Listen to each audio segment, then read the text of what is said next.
Ito ang ginagawa ko na Panasonic top load automatic washing machine. So siya ay inverter 11.5 kg. Yan ang problem niya, hindi siya umiikot ng spin dry, lumalabas yung U12 na error. Yan, so ni-repair ko itong kanyang board.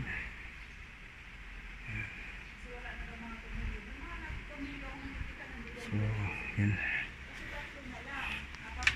power on, then spin, start.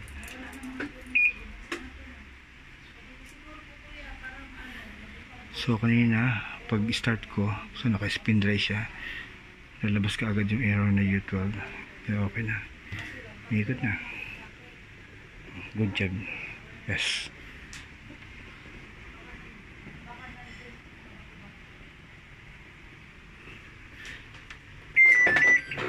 So okay na siya.